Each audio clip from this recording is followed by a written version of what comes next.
On se retrouve pour critiquer le film The Monster de Brian Bertino, vous savez, celui qui a réalisé The Dark and the Wicked et The Strangers. Film disponible sur Amazon Prime Video, sur Shadow VOD et en location sur Orange VOD. Je vous propose de commencer la critique tout de suite parce que c'est la deuxième fois que je tourne et vous savez que je déteste ça. Donc je vois un dernier petit détail, puis on commence. Voilà. Donc, anxiété, gore, dead scène, mystère, l'attention réussit à nous prendre dans un néoclassicisme. Je vais plusieurs fois utiliser ce terme. Je vous explique le néoclassicisme, je l'explique souvent, mais c'est un film classique qui ne révolutionne rien, mais devant lequel on passe un bon moment. C'est souvent des films récents, la plupart du temps, c'est plutôt vers minimum 2015, le néoclassicisme, d'où le terme néo. Ah, voilà. Surtout lorsque on sait que Bertino réalise, il y a quelque chose qui nous tient quand même. Lorsque ça se corse, on est presque à bout de souffle, je voudrais dire, parce que c'est pas mal du tout comme film néoclassique. C'est incroyablement bien fait, et c'est pour ça que c'est du néoclassicisme. Mais le film n'est pas non plus la flippantise absolue, dont toujours le néoclassicisme. Donc, Hérédité qui aurait pu ne pas être révolutionnaire, mais il l'est. Donc, Hérédité n'est pas du néoclassicisme. Contrairement à ce que beaucoup pensent, hein, dans mes souvenirs, il y en a beaucoup qui disent qu'Hérédité c'est assez classique. Il y a des gens dans mon entourage, enfin, c'est le grand public. On ne fait pas partie du grand public, j'espère, ceux qui regardent cette vidéo. J'espère que vous faites pas partie du grand public. Regardez ce que j'ai réaccroché. Voilà, je le place comme ça. Là, j'ai le poster d'After Blue Paradisal que j'ai gagné. Enfin, j'ai gagné. On nous l'a offert, nous les spectateurs, qui allons à la séance. Jeu d'acteur Ella Ballantyne joue très bien, tandis que dans le dernier Brian Bertino, The Dark and the Wicked, elle jouait comme un pied. Zoe Kazan, très forte elle aussi. Puis on a, comment il s'appelle, on a Aaron Douglas, voilà. Musique, j'ai bien aimé la bande son qui réussit à animer l'horreur purement et simplement. Personnage, alors la mère et la fille ont une relation assez bizarre, mais bien écrite. Il y a une forte évolution dans le film.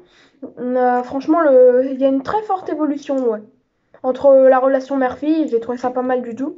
C'est justement grâce à l'horreur, tout ça, il y a un petit message qui se fait passer à travers leur relation. Par contre, il faut prendre au deuxième degré la relation au début. Il faut la prendre au second degré. Sinon, elles sont bien construites et on est attaché à elles malgré leurs défauts. Tous les autres personnages attisent le spectateur, ce qui est pas mal du tout. Bien joué, ouais, franchement. Il y a, ça je l'ai déjà dit, une bonne évolution des personnages. Et en vrai, il n'y a que deux personnages principaux. Celle jouée par Zoe Kazan, Cathy, et celle jouée par Ella Ballantyne, Lizzie. Je crois que le personnage qu'on voit le plus après, c'est Aaron Douglas, puis a priori, il y en a que je reconnais même pas. Il y en a certains que je reconnais, mais il y en a la plupart que je reconnais même pas. Ah, il y a carrément quelqu'un qui a joué le loup, voyez-vous. Miko, il s'appelle. Il a joué le loup. Voilà, je le passe comme ça. Les dialogues sont bien écrits, mieux que dans The Strangers quand même. On a le droit à des phrases plutôt simples mais bonnes, même si parfois assez simplistes, pour amener l'horreur, comme ils ont le dire. Ça reste très simpliste. Bizarrement, j'ai l'impression que les gens ont moins aimé The Monster que The Dark and the Wicked, que The Strangers, alors que je le trouve meilleur personnellement. Ils ont à peu près la même note, 3 sur 5 en gros, si on veut aller à la plus petite note que je donne d'habitude. Mais sur 20, c'est un peu plus précis déjà, ça se précise. L'histoire est assez bien, on croit à ce qui s'en dégage, un récit divertissant dans les ardeurs du néoclassicisme.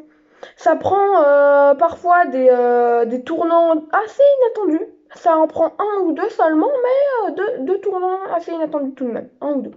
Ça, c'est pas mal. Ma note sur 20 sera donc de 13,25. Je crois qu'il avait eu à peu près un 12 à The Stranger. C'est The Dark and the Wicked, je crois qu'il avait eu à peu près un 14. Parce qu'il a eu un 3,5 sur 5. Donc c'est le meilleur pour moi, The Dark and the Wicked. C'est du néoclassique. Brian Bertino, faudrait franchement que je fasse une vidéo sur lui, un de ces quatre. Parce que quand j'aurais vu Mockingham, là, un truc comme ça.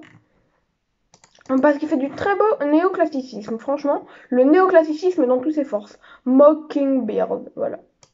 C'est ça. Bah, vous l'aurez compris, donc The Monster, c'est pas franchement le film de l'année. Enfin, c'est pas franchement le meilleur film que j'ai vu. Mais on est quand même sur le second meilleur Brian Bertino. J'espère que Mockingbird le dépassera. Mais là aussi, enfin, mieux vaut pas se fier aux critiques, comme je vous l'ai dit. Mais je crois que c'est le moins bien noté avec un petit 2,2 sur 5. Bah ciao, c'est Marthe Omega, prenez soin de vous. Shadows, prends soin de moi. Vous l'aurez compris, je crois.